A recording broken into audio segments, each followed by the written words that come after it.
Good afternoon everyone, my name is Tim Stevenson. I'm a shoulder reconditioning specialist based in the UK with my company Dynamic Shoulders, and I also work at Nottingham Trent University. The case report I'm going to share with you today is of an English Premiership footballer having had a first time shoulder dislocation. What makes this case interesting is the time frame that we had to work in, the approach that we used, the results that we got, but also the story that exists behind the story. Just before I go any further, has anybody here ever dislocated a shoulder before? Well, that makes me unique then, because I've done mine 6 times and had 2 surgeries. So what I'm going to share with you is going to come from both a professional perspective but textured with some personal insight. Let's talk about the player. I'm going to keep his name confidential, but this guy is an operator. He's playing in the English Premiership, he's playing in the Europa League, he's also an international player. If he has a superpower, it's physicality. It's what he prides himself on the pitch, it's his identity off the pitch. This guy knows that if he bench presses heavy on a Thursday or Friday, 100 kilos plus, he's going to go and play well on a Sunday. He's that kind of hard work mentality. So obviously the implications of a shoulder dislocation for someone like this is significant.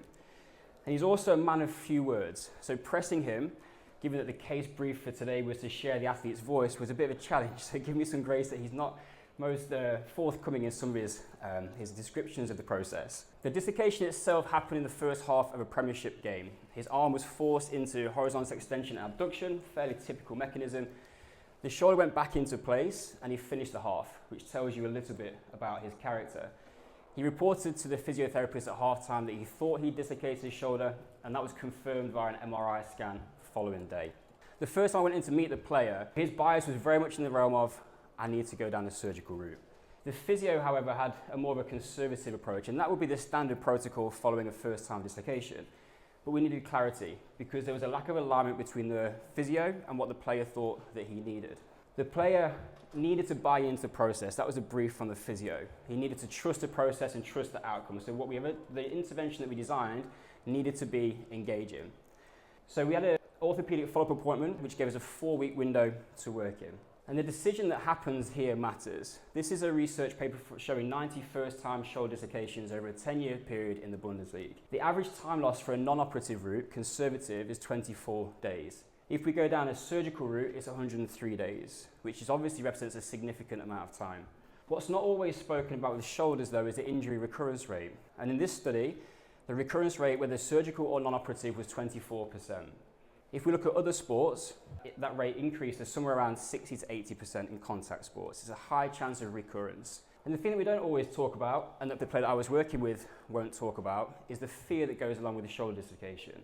In a research paper that looked at the return to play following a shoulder stabilization surgery, of those that chose not to return, 85% of them cited psychological reasons. That's in comparison to 65% who'd had an ACL reconstruction. So the significant impact here. And what we're talking about is kinesiophobia, this vicious cycle of fear and avoidance, which stops players from expressing their full potential and can be a significant barrier in the return to performance process. And because you've never dislocated a shoulder, you might not know what it's like, but it's a little bit like this. It feels like you're on the edge of a cliff.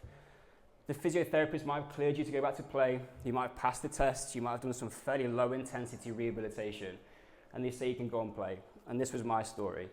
But you never feel like you're that far away from another dislocation. So we have to do something different in order to restore confidence in that shoulder. So the intervention that we put in place was built around positioning function as the ultimate outcome. If we can move in more ways, under more intensities, if we can develop athleticism, physical literacy, the player starts to trust their shoulder. We stop hiding from vulnerable positions and we go and load them appropriately to meet the demands of the sport, to prepare for chaos. And whilst we often have a tendency to lean on data, in this scenario what we'll find is when we scale function and we get more athletic, the data and the numbers tend to take care of themselves. Now I'm going to show you some examples to give you an overview of the philosophy. Now not everybody starts here, but it's where we want to go. And it will look more like a gymnastics style approach where we look for weak positions of the shoulder. We challenge them. And it's not to say that the early stage rehabilitation isn't important, it is, but we want to scale. We have to move beyond those progressions to prepare the shoulder for the demands that a player wants to place upon it. So we use lots of these types of progressions within the training program, building up to more speed-based representations.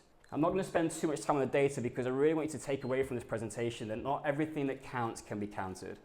The numbers are in the handbook that you have, so you can go through and see them, but in that 4-week period, we saw improvements in every single metric that we tested on that affected arm. And when we talk about the return to performance, the player said that the shoulder felt strong and stable. That was confirmed by the orthopedic consultant appointment. He said that no surgery was required.